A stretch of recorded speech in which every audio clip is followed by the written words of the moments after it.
So Jeff answered his 5 questions for me. So now it's my turn to answer his 5 questions to me. So his first question is, who inspired you to make fitness a part of your life? Just like him, no one really inspired me. I never really had any inspiration to, hold up. I keep forgetting this fucking thing keeps on fucking dinging every time. Oh yeah, so I haven't had any real inspirations in my life when it comes to fitness. I've had a lot of motivations though.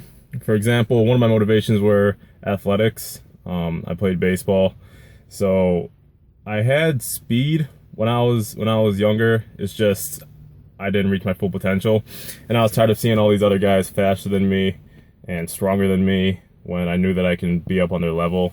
And it really just kind of put me down that I was just a chubby kid and I wasn't at my full potential yet. So I kind of use fitness as a way to train myself, condition myself, get up to shape to where I can, compete with those other people in sports. And, it did me well. It actually did me really well. I lost a lot of weight, gained a lot of speed, got a lot stronger. So, sports was one of my motivations. Other motivation was probably not being able to get any girls back then, because like I said, I was a chubby kid. I had bitch tits back then, so super saggy nipples and shit. I had a belly and I was just a chubby kid with glasses, and I was tired of that shit. So I decided, let's see what I can achieve when I get in shape, and see who will, if anyone else will find me attractive. If I wasn't attractive after I got into shape, then maybe I'm just really ugly. But those are my two motivations. No real inspirations though. I didn't really have anyone in the fitness industry who's really inspired me to get into shape. So, second question is, where do you want to be in terms of life and fitness when you consider yourself accomplished? First of all, I won't consider myself accomplished until I'm fucking dead, because that's when I live the life. The life that I was supposed to live is going to end at that point. So once I finish living my life, I'll be accomplished. But I do have goals in the future, short and long term. One of my long term goals is to open up a gym for less privileged kids, or kids who are going down the wrong road. Give them some type of way to release stress, to get away from those bad influences in their life. That's my number one dream, is to open up a small warehouse gym, nothing big. If I don't have to charge memberships and shit, I won't charge memberships for people. I just want to help people out, be that community leader. When I talk, I get kind of excited sometimes, so my words get mumbled up and I start to stutter and nothing makes sense, so bear with me. But I want to be a community leader, help underprivileged kids. I'm gonna fuck somebody up. And I also want to have a family when I get older.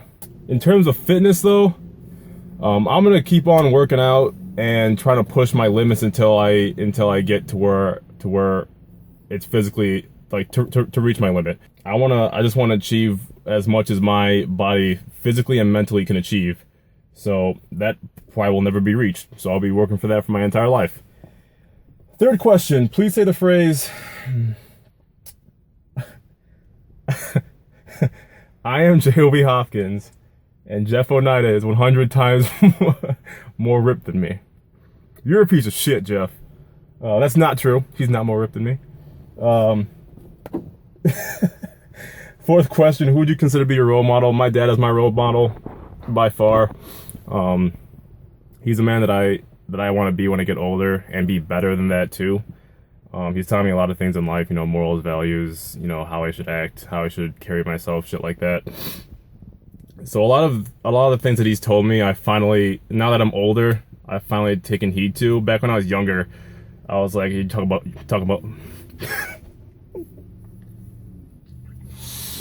talking a bunch of bullshit. I knew this was gonna fucking happen, because I made you do that tongue twister and you didn't stutter, and I knew I would fucking fuck up somehow.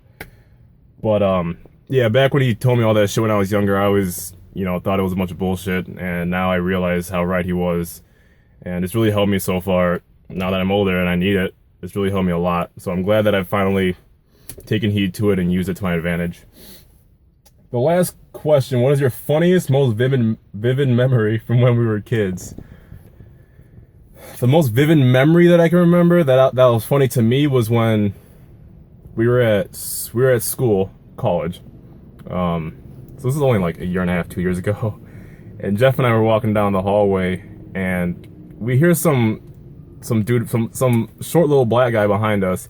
He looked like Neil deGrasse Tyson, that one scientist that you see on all those fucking astronomy shows. And we hear him coming up behind us. Me and him are talking. We just hear him coming up. Jeff and I were just like, all right, we're just gonna ignore him, keep on walking. And he walks right up behind Jeff, and he goes, "Excuse me, big dog, scoobity beep bop." And Jeff was just like, "What the fuck?" He just kept on walking. We hear him down the entire. This is a big ass hallway too. COD's a big ass school. And we just hear him going, "Scoobity beep bop, boop boop beep beep boop." We're just like, holy shit, this guy's fucking black. So that was probably one of the funniest moments. A lot of you probably didn't think that story was too funny because you guys weren't there, but me and Jeff thought it was fucking hilarious. So you probably didn't laugh at that. If you did, sweet. If you didn't, well, we don't give a shit because it was fucking hilarious. So those were just 5 questions to me.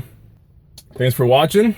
We're gonna do a lot more of these because we're doing a little bit of a segment just so you guys get to know us a little bit more. So this is the first part of our segment. We're probably gonna do like 3 more videos or so.